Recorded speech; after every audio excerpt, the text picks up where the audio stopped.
Magandang hapon at update tayo na ngayon ng talong. So ngayon ay February 8 at kung bibilangin natin ika 40 days ng talong natin. So 40 days after transplant. Ganito na yung status niya. Nung mga nakaraan pala, nagkaroon tayo ng shoot and fruit borer.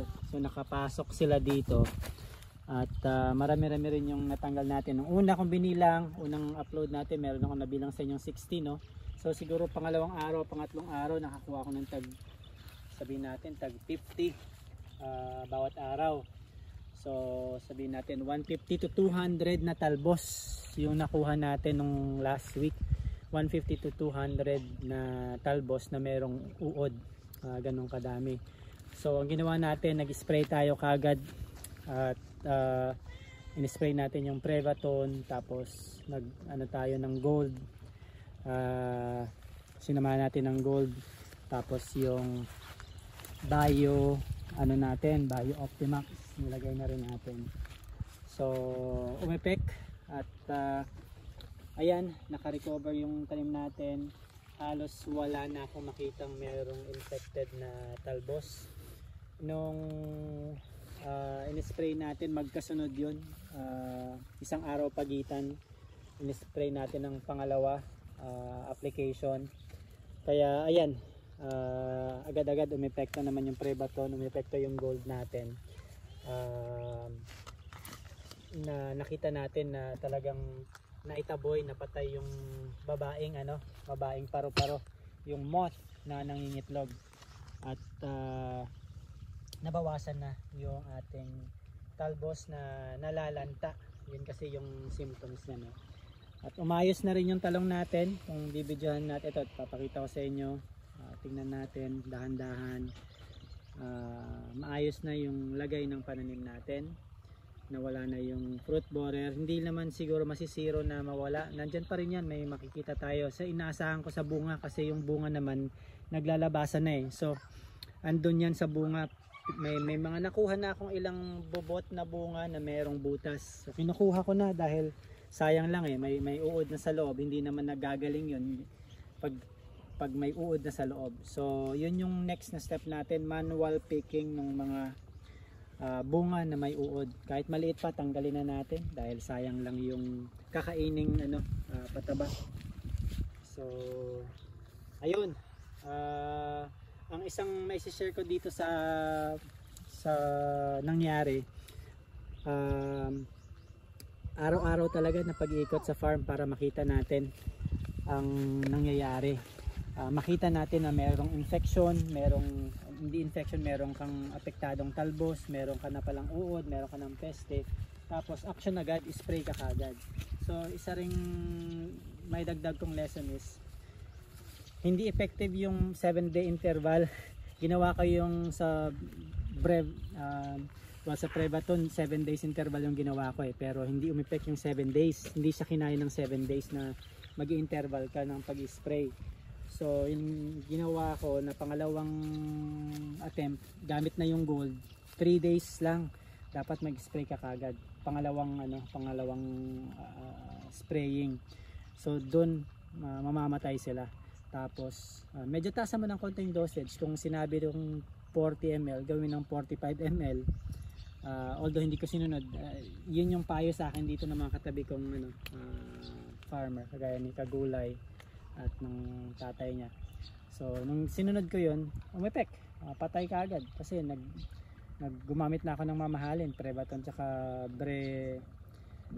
nalimutan ko na isa, hindi yun gumana eh. Pero pagdating dun sa pagbabago ko ng application, dalawang magkasunod sa pagitan lang ng 3 days, umokay na. So yun, at i-maintain na lang natin habang umokay na sila. So bunga na lang abangan natin, makita naman yung bunga. May paisa-isa na tayo sa bawat unit. Ito tatlo. Ito tatlo. Ay, di, come here. Oo. Get it. Ayan. So meron tayong ito, meron pa tayong isang affected na talbos. Ayan. So ganyan nalalanta, affected yan ng shoot borer. Nandito yan siya. Minsan may butas na mas visible eh. Pag wala, hanapin mo, nandyan lang yan. Ayan siya. Ayan. Nandyan siya. Ayun na siya. Patay na rin pala itong uod na to. Ayan, buhay pa. Buhay siya. Ayan. Maliit lang. Ayan. Okay. So patay na natin. Ikaw ha? Tatlo pa naman yung bunga nito. Oh, naku ha. 4. Oh. Loko kayo ah. Okay. Isa ring sample ng infected na bunga. Pakita ko na sa inyo. Ito may butas na yan. Kaya inano ko na, tinanggal ko na eh. Kapag ganito na itsura, babalik ko na yan eh. Dapat straight kasi yung bunga kagaya nung ito. Hindi.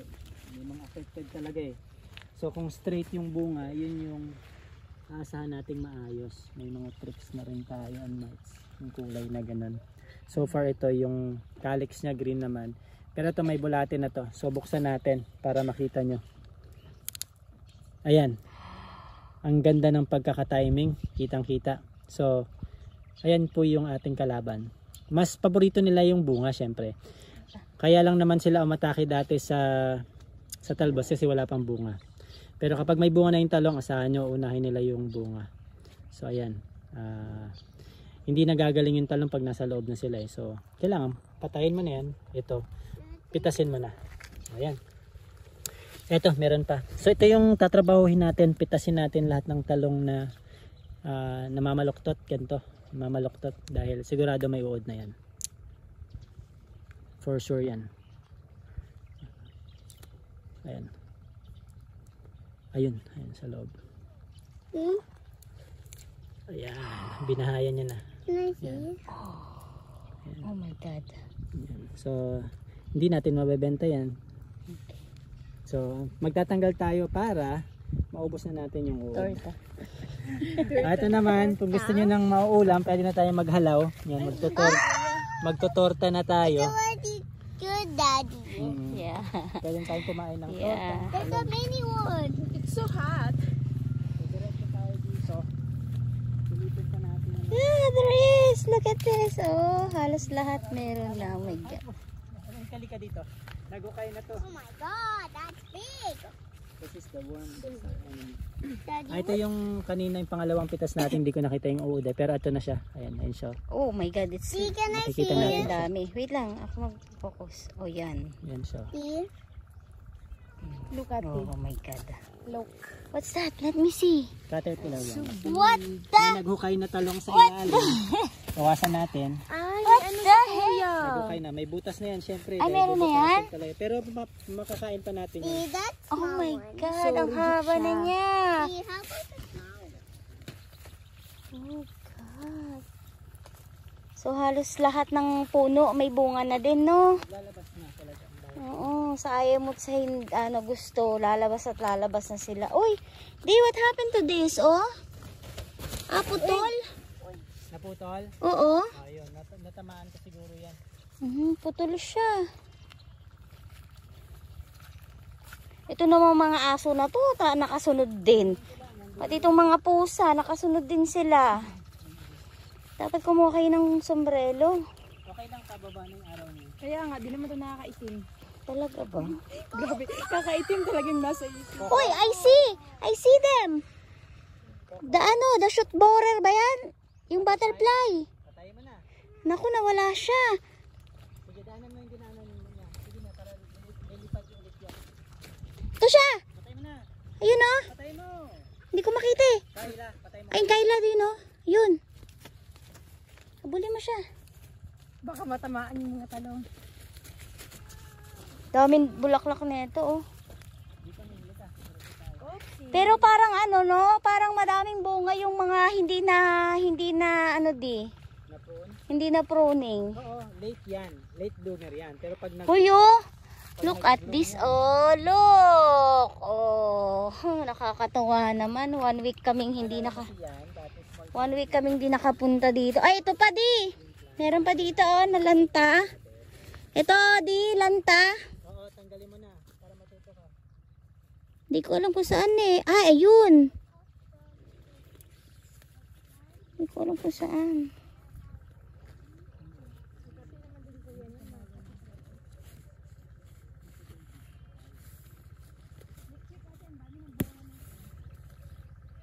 Ay, ang haba.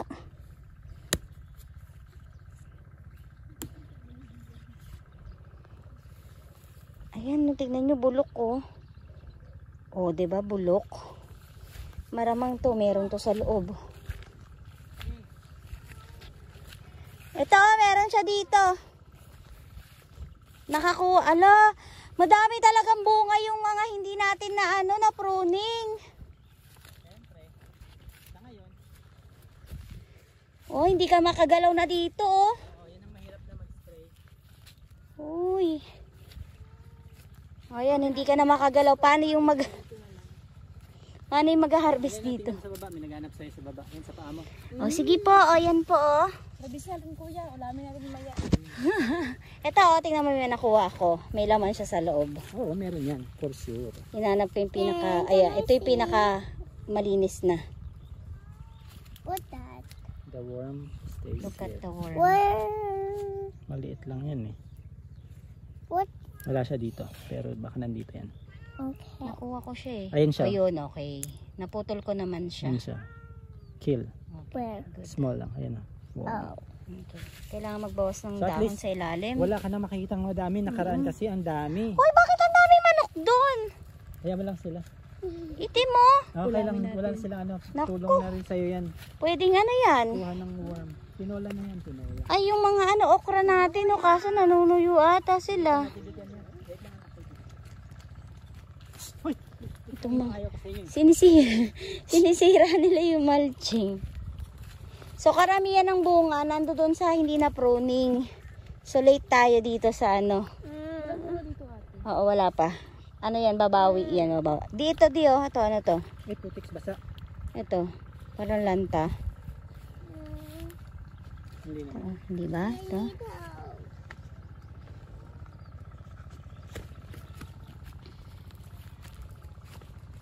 Basa na dyan eh.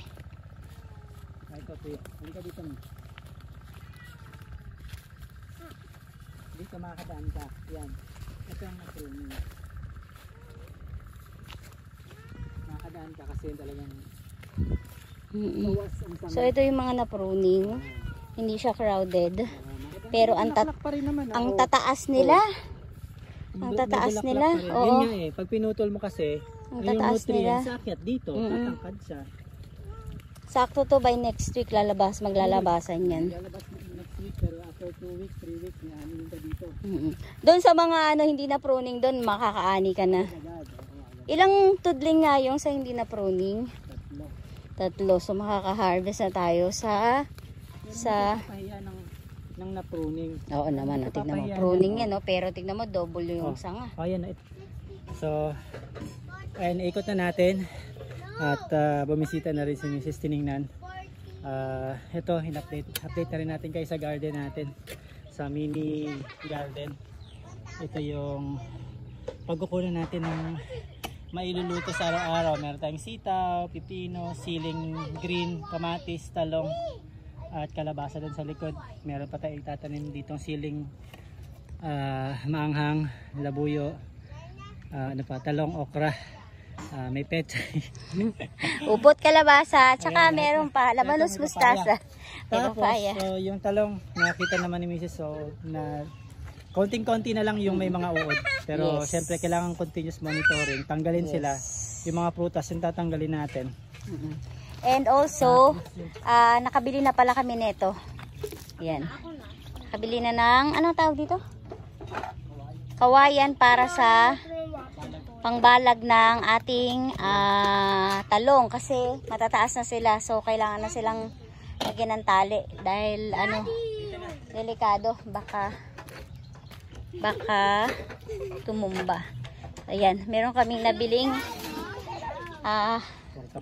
portable na lababo at tayo'y gagawa dito ng patungan ng kalan. Ayan. Anong tawag yan?